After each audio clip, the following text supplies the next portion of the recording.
Je me souviens de ce soir-là comme si c'était hier, Charles. Mon amour de 6 ans. Le médecin aux yeux verts qui avait guéri tant de cœurs brisés dans les couloirs de l'hôpital Saint-Louis m'a regardé avec une tristesse infinie et a murmuré, « Yann. C'est fini. Je ne peux plus continuer comme ça. » Mon monde s'est effondré en un instant. Et je me suis effondré avec lui. Agenouillé sur le trottoir mouillé de Paris. Suppliant pour une explication qui n'est jamais venue. Mais le pire était à venir, quelques jours plus tard. Un lien anonyme dans ma boîte mail. Cliqué dans un moment de désespoir. A révélé un secret qui a non seulement brisé mon cœur, mais m'a forcé à questionner tout ce que je croyais savoir sur l'amour entre deux hommes dans cette société française si élégante en surface. Si cruelle en profondeur. C'était en automne 2023. Quand les feuilles des marronniers du jardin des Tuileries commençaient à jaunir. J'avais rencontré Charles 6 ans plus tôt. Lors d'une soirée littéraire à la Sorbonne.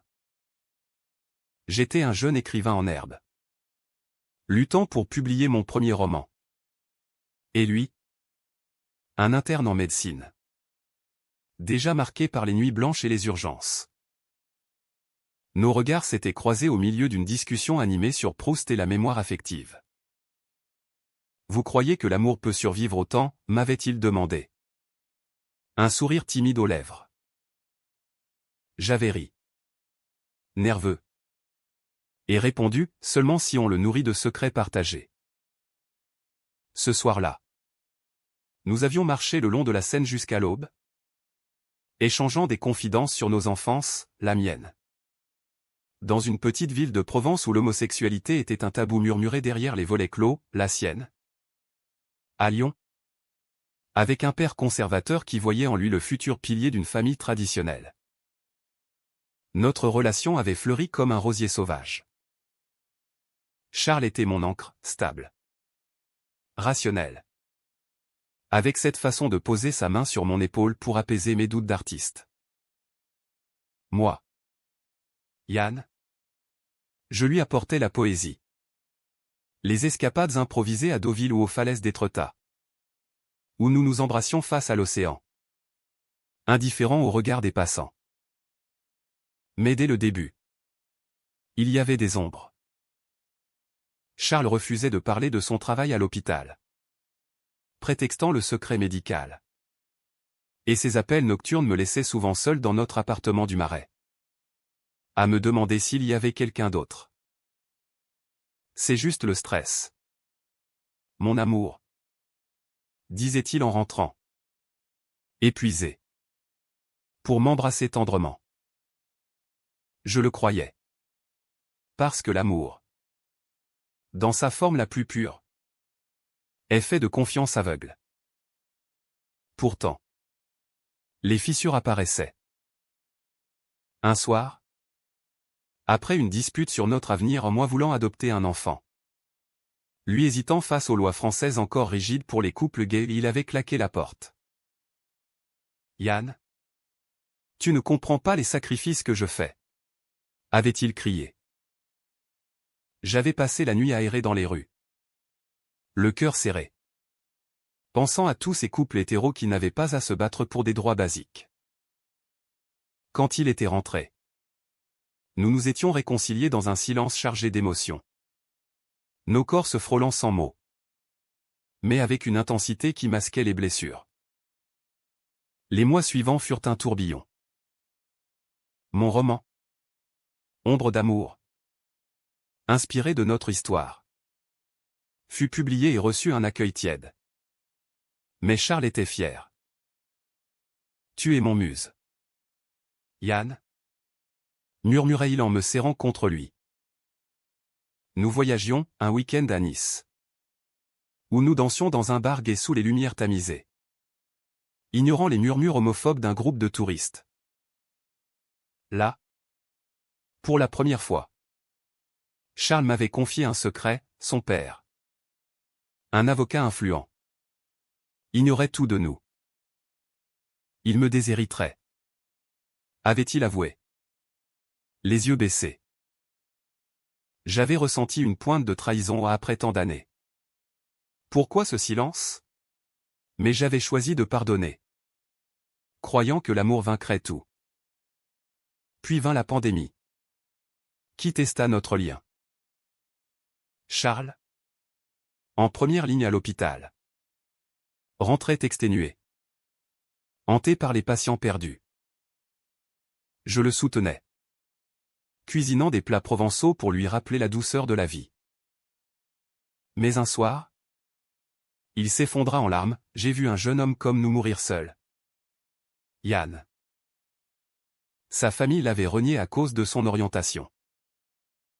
Cela raviva mes peurs, et si notre amour était condamné par la société? Nous nous rapprochâmes encore, jurant de nous marier un jour, malgré les obstacles. Mais les signes avant-coureurs s'accumulaient. Charles annulait des dîners, prétextant des gardes imprévus. Un jour, je trouvai un message ambigu sur son téléphone: « Rendez-vous ce soir. » Ne dis rien. Mon cœur se serra. Mais je me tus, terrifié par la confrontation. Était-ce une infidélité? Ou pire, un secret médical qui le rongeait? Je choisis de croire en lui, me convainquant que c'était mon imagination. Enfin, ce fatidique soir d'automne, nous étions attablés dans un bistrot du quartier latin, sous une pluie fine. Charles prit ma main. « Yann, je t'aime, mais je dois partir. C'est pour ton bien. » Ces mots me transpercèrent comme une lame. Je suppliai, pleurai. Mais il s'en alla, me laissant avec un vide abyssal. Les jours suivants furent un brouillard, appels sans réponse. Amis essayant de me consoler. Puis, ce lien dans un email anonyme, une vidéo, floue mais dévastatrice, montrant Charles avec un autre homme, dans ce qui semblait être une étreinte intime. Mon monde bascula. Était-ce une trahison? Oui, avait-il plus? Les jours après la rupture furent un enfer. Je errais dans notre appartement vide, entouré des souvenirs, la photo de nous à Versailles, riant sous les fontaines, le livre de poèmes que Charles m'avait offert pour notre anniversaire. Chaque objet était une dague dans mon cœur. Je ne mangeais plus, ne dormais plus, hanté par ce lien vidéo. Qui l'avait envoyé? Était-ce Charles lui-même? Dans un acte de cruauté? Ou un ennemi tapi dans l'ombre? Je décidai d'enquêter. En tant qu'écrivain, j'avais l'habitude de creuser les intrigues. Mais là, c'était ma vie. J'appelais des amis communs. Pierre, un collègue de Charles à l'hôpital, me répondit évasivement: « Il est sous pression. » Yann, laisse-lui du temps. Mais sont-on caché quelque chose? Puis, je contactai Sophie, sa sœur, la seule de sa famille à connaître notre relation. Charles est brisé, dit-elle au téléphone, sa voix tremblante. Il y a des secrets qu'il ne peut pas partager, même avec toi. Ces mots alimentèrent ma paranoïa. Était-ce une double vie? Charles, avec son charme discret, avait toujours attiré les regards. Je me rappelais une soirée à Montmartre, où un bel inconnu l'avait approché trop près. Et Charles avait ri. Mais ses yeux avaient fui les miens. Était-ce le début? Je fouillais ses affaires laissées derrière, un journal intime verrouillé, que je forçais. À l'intérieur, des entrées cryptiques: « Je dois protéger Yann de la vérité. Le diagnostic change tout. » Diagnostic? Mon sang se glaça. Était-il malade?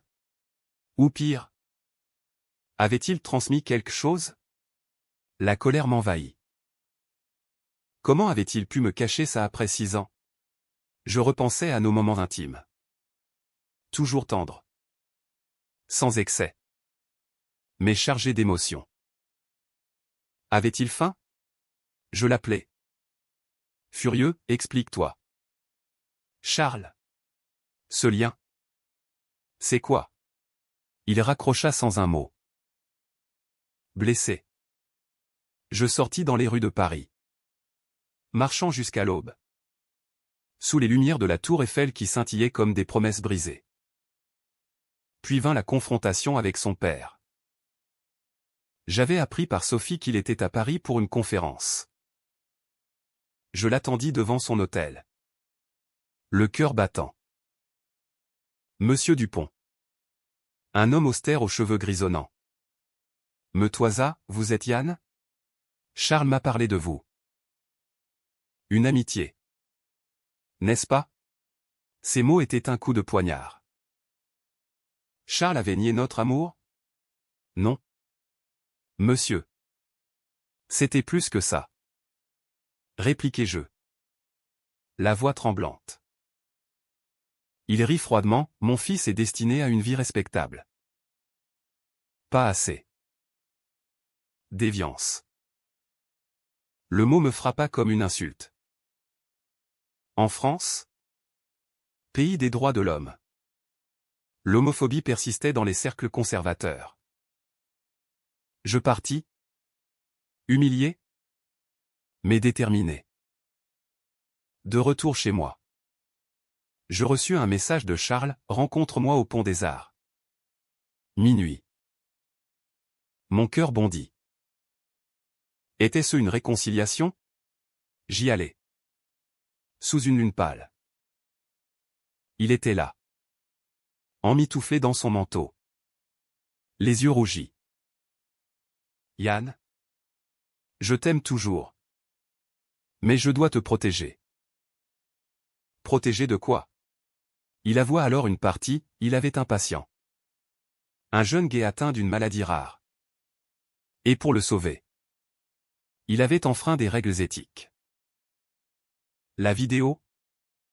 C'est un chantage. Murmura-t-il. Quelqu'un sait. Mon soulagement fut mêlé à la fureur, pourquoi ne pas m'en avoir parlé? Parce que je t'aime trop pour t'entraîner dans ça. Répondit-il. Des larmes coulant.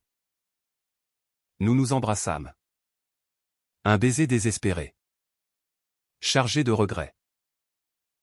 Mais au fond, je sentais qu'il cachait encore. Le lendemain. Un appel anonyme, demandez-lui pour Lucas. Lucas? Un nom inconnu. Je fouillai en ligne. Découvrant un article sur un jeune médecin impliqué dans un scandale à l'hôpital. Était-ce lié? Ma confiance s'effritait. Charles disparut à nouveau. Me laissant dans un tourbillon d'émotions, amour. Trahison. Peur. Je partis en Provence. Chez ma mère. Pour me ressourcer. Les vignes automnales me rappelèrent notre premier voyage là-bas. Où Charles avait cueilli des olives avec moi. Riant comme un enfant. C'est ça. La vie. Yann, simple et vrai. Mais maintenant. Tout semblait faux. Ma mère, sentant mon désarroi, me serra dans ses bras, l'amour entre hommes est beau. Mais fragile dans ce monde. Batte-toi pour lui. De retour à Paris. Je confrontai Pierre à l'hôpital. Lucas était l'amant de Charles avant toi. Avoua-t-il enfin. Sous la pression. Il est mort d'une maladie que Charles n'a pas pu soigner. Il se sent coupable. Le choc fut immense. Charles avait aimé un autre? Et ce secret l'avait rongé? La vidéo était-elle de Lucas? Non. C'était pire, le lien montrait Charles embrassant un homme ressemblant à Lucas. Mais c'était un montage. Un chantage de la famille de Lucas pour ruiner sa carrière. Ma rage bouillonnait. Comment avait-il pu me mentir? Je l'appelais « traître ». Tu m'as caché ton passé. Il pleura, je voulais t'épargner la douleur. Lucas était mon premier amour. Mais toi, Yann, tu es mon dernier. Ces mots me touchèrent. Mais la blessure était profonde. Nous nous disputâmes violemment. Des accusations volant comme des flèches. Tu préfères tes secrets à nous, criai-je. Il partit en claquant la porte. Les semaines suivantes furent un calvaire. Je écrivis frénétiquement, transformant ma peine en un nouveau manuscrit. Mais au fond, je l'aimais encore. Un soir, Sophie m'appela, Charles est à l'hôpital. Pas comme médecin, mais comme patient. Mon cœur s'arrêta. La nouvelle me frappa comme un éclair. Charles, hospitalisé. Je me précipitai à Saint-Louis. Le cœur en tumulte. Dans la chambre blanche. Il était pâle, branché à des machines. Ses yeux verts ternis par la fatigue. Yann, murmura-t-il faiblement en me voyant. Je m'assis à son chevet, retenant mes larmes. Qu'est-ce qui s'est passé? Il avoua tout. Enfin. Le diagnostic mentionné dans son journal était le sien, une maladie cardiaque rare. Diagnostiquée il y a 1 an. Je ne voulais pas te faire souffrir, dit-il. Sa voix brisée. Après Lucas, qui est mort d'une complication similaire. Je ne pouvais pas t'imposer ça. Lucas n'était pas seulement un ex-amant, il était un patient que Charles avait aimé en secret. Enfreignant le code éthique. Quand Lucas mourut, Charles fut dévasté, jurant de ne plus mêler amour et travail. Puis je suis arrivé. Et tout a changé. Mais le chantage venait de la famille de Lucas, ils avaient découvert leur liaison et homophobe. Voulaient détruire Charles. La vidéo était un faux. Envoyé pour le forcer à démissionner. J'ai rompu pour te protéger. Yann. Si ça éclate, ta carrière d'écrivain en pâtira aussi. Ces mots étaient un mélange de noblesse et de folie. Pourquoi ne pas m'avoir fait confiance? Parce que je t'aime trop, répondit-il, serrant ma main. La révélation déclencha une tempête en moi, soulagement qu'il n'y ait pas d'infidélité. Mais fureur contre ces mensonges. Tu m'as traité comme un enfant. Charles, explosai-je. Notre amour méritait la vérité. Il pleura. Admettant sa peur, grandir dans une famille conservatrice l'avait marqué, le rendant paranoïaque sur les jugements sociétaux. En France, malgré les progrès le mariage pour tous depuis 2013, les préjugés persistent, surtout dans les milieux médicaux élitistes. Je restais à son chevet, alternant entre tendresse et reproche. Des souvenirs affluaient, nos promenades au Louvre, où nous admirions les sculptures grecques d'hommes nus. Symbole d'un amour antique toléré, nos disputes sur l'adoption, où Charles craignait le regard des autres. Je voulais un enfant avec toi, avouai-je, des larmes coulant. Il sourit faiblement, moi aussi. Mais la vie est injuste. Puis vint le twist, Sophie entra, portant un dossier. La famille de Lucas a des preuves. Il menace de tout révéler si Charles ne paie pas. C'était du chantage pur. Mon sang bouillonna. Comment des gens pouvaient-ils être si cruels? Je décidai d'agir, en tant qu'écrivain. J'avais des contacts dans les médias. J'appelai un journaliste ami, expliquant l'histoire sans nom. C'est un scandale sur l'homophobie en médecine, dit-il, intéressé. Mais Charles s'y opposa, non. Yann, ça me ruinera. Notre dispute fut épique. Chargée d'émotions. Tu préfères te sacrifier plutôt que de te battre, criai-je. Il répondit, pour toi. Oui. Son sacrifice me toucha, mais m'enragea. Était-ce de l'amour ou de la lâcheté? Les jours suivants. Sa santé déclina. Les médecins parlaient d'opérations risquées. Je veillais sur lui, lisant des passages de mon roman, où nos alter ego vivaient un amour éternel. C'est nous? Ça? Murmura-t-il. Mais au fond, je bouillonnais, pourquoi avait-il caché sa maladie? Était-ce pour me protéger? Ou parce qu'il doutait de ma force? Un soir, seul dans la chambre, je fouillai son téléphone. Un message de son père, rompt avec cet homme. Ou je te coupe les vivres. Le choc fut immense. Son père savait? Et l'avait forcé? La trahison familiale me submergea. Je confrontai Charles, ton père est derrière tout ça? Il admit. Honteux, il l'a appris il y a un mois. Il m'a menacé. La rage contre cet homme conservateur, incarnation des vieux préjugés français, m'envahit. Comment un père pouvait-il détruire son fils pour des normes sociétales? Je partis voir Monsieur Dupont. Furieux. Dans son bureau lyonnais, j'avais pris le TGV où je l'affrontais, vous détruisez votre fils par homophobie. Il rit, c'est pour son bien. La médecine n'accepte pas ça. Ces mots étaient un poison. Rappelant les débats sur le Pax des années 90. De retour, je trouvai Charles en crise. Les moniteurs bipaient follement. Les médecins accoururent. Je tenais sa main. Priant, ne me laisse pas. Il survécut. Mais faible. Yann? Pardonne-moi. Murmura-t-il. Je le fis, mais avec des réserves.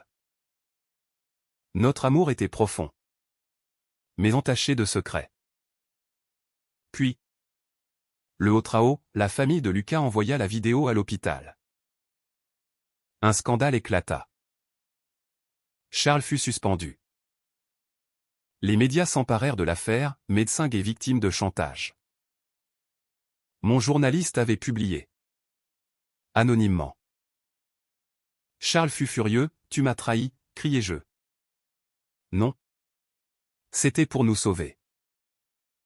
Notre relation vacilla. Entre amour et ressentiment. Dans ce chaos, je réalisais la profondeur de nos sentiments, malgré tout. Je ne pouvais l'abandonner. Nous passâmes des nuits à parler. Dénouant les nœuds du passé. Lucas était une erreur de jeunesse. Avoua-t-il. Toi. Tu es mon âme sœur. Ces mots guérissaient mes blessures. Le scandale fit rage. Les journaux parisiens titraient « Amour interdit à l'hôpital, un médecin face à son passé ». Charles, suspendu, errait comme un fantôme dans notre appartement retrouvé. Je le soutenais. Mais la tension était palpable. Des amis nous évitaient, craignant la contagion du drame. C'est la France moderne. Ironisais-je amèrement. Tolérante en façade. Jugeante en privé. Son père appela. Furieux, tu as ruiné la famille. Charles raccrocha. Tremblant. Pour la première fois. Il se rebella, Yann. Je vais le confronter. Nous prîmes le train pour Lyon. Main dans la main. Chez ses parents. La scène fut dramatique. Madame Dupont pleurait silencieusement, le père tonnait, tu choisis cet homme au lieu de ta carrière? Charles? Voix ferme, oui. Parce que l'amour n'est pas une déviance. C'est ma vie. Je fus fier, mais terrifié, et si ça brisait tout? De retour, la famille de Lucas intensifia le chantage, exigeant de l'argent. Charles refusa, assez de secrets.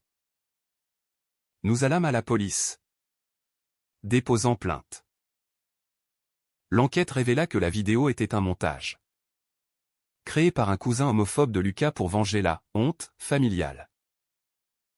L'arrestation fit sensation, exposant l'homophobie latente en France. Mais le coût fut élevé. Charles perdit des collègues, moi. Des contrats d'édition. Certains éditeurs craignant la controverse. Notre amour est-il maudit? Demandai-je un soir. Sous les toits du Marais. Il m'embrassa, non. Il est résili. Pourtant, des doutes persistaient. Avait-il vraiment aimé Lucas plus que moi? Non. Jura-t-il. Lucas était une passion fugitive, toi. Une vie entière. Un twist inattendu, lors de l'enquête.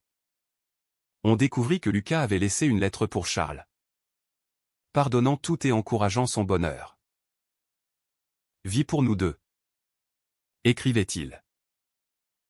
Charles pleura en la lisant, libérant des années de culpabilité. Cela nous rapprocha, nous décidâmes de nous marier. Symboliquement, dans une petite chapelle de Provence. Mais avant, l'opération pour sa maladie cardiaque. La veille, nous marchâmes le long de la Seine. Comme au début. Si je ne m'en sors pas, sache que tu as été mon tout, dit-il. Je le saurai, tu t'en sortiras. Pour nous. L'opération fut tendue, j'attendis des heures. Priant dans la salle d'attente.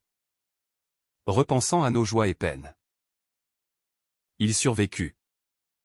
Mais affaibli. Pendant sa convalescence, nous affrontâmes les médias, une interview commune. Où nous parlâmes d'amour gay en France. Des défis et des victoires. L'amour n'a pas de genre, déclarai-je. Charles ajouta, mais il demande du courage. L'article toucha des cœurs, générant soutien et haine. Puis, la trahison finale, un collègue de Charles, jaloux, révéla des détails faux, insinuant une infidélité. Les réseaux sociaux s'enflammèrent, amour-trahison. Je doutai à nouveau, est-ce vrai? Charles jura que non. Mais la graine était plantée. Nous nous disputâmes, tes secrets m'ont détruit, criai-je. Il répondit, et ton manque de confiance nous tue. Dans ce nadir, je partis seul à Étretat, face aux falaises. Les vagues me rappelèrent notre force. Je réalisai, l'amour vrai surmonte les tempêtes. Je rentrai, trouvant Charles effondré. Pardonne-moi, dis-je. Nous nous réconciliâmes. Plus fort. Mais le Haut-Trao ultime, son père, touché par l'interview, appela pour s'excuser. J'avais tort. Viens avec Yann pour Noël. Les larmes coulèrent. C'était une victoire personnelle, symbolique des changements sociétaux. Charles reprit le travail. Réhabilité. Moi. J'achevais mon livre sur notre histoire. Un témoignage poignant. Notre mariage. Intime. Sous les oliviers provençaux. Fut un serment éternel. Pourtant, des cicatrices restaient, la maladie de Charles exigeait vigilance. Et les préjugés persistaient. Un soir, assis sur un banc du Luxembourg, il murmura, « Merci d'avoir cru en nous. » Je répondis, « Toujours. » Notre amour. Forgé dans le feu. était inaltérable. Les mois suivants furent une renaissance. Charles, guéri physiquement mais marqué psychologiquement, reprit sa pratique avec une nouvelle passion, aider les patients LGBT. Créant un groupe de soutien à l'hôpital. Moi. Yann. Mon livre devint un best-seller, touchant des lecteurs qui se reconnaissaient dans nos luttes. Vous avez donné de l'espoir, m'écrivait un jeune gai de province. Mais les ombres n'avaient pas disparu. Des lettres anonymes arrivaient, rappelant le scandale. Traître à la médecine. Lisait-on. Charles les ignorait. Mais je voyais son stress. Un soir, il s'effondra, et si tout recommence? Je le serrai, nous affronterons ensemble. Notre lien s'était approfondi, transformé par les épreuves. Pour Noël, nous allâmes chez ses parents. L'accueil fut tendu, Madame Dupont nous embrassa chaleureusement, le père, maladroit, offrit un toast à l'amour, quel qu'il soit. Ce fut un moment humain. Imparfait, mais sincère. Charles pleura en privé, c'est grâce à toi. Yann. Non. C'était nous deux. De retour à Paris, nous adoptâmes un chat, symbole d'un foyer stable. Des discussions sur l'adoption humaine suivirent, avec les lois évoluant. C'était possible. Un jour, promit Charles. Mais sa santé fragile tempérait nos rêves. Un twist final, je reçus un email de la famille de Lucas. S'excusant. Nous avons compris notre erreur. C'était une clôture, libérant Charles de sa culpabilité. Il visita la tombe de Lucas, seul, pour un adieu définitif. À son retour, il était apaisé, il aurait voulu que je sois heureux. Notre vie reprit un rythme doux, dîner romantique au bistrot. Promenade main dans la main. Ignorant les regards.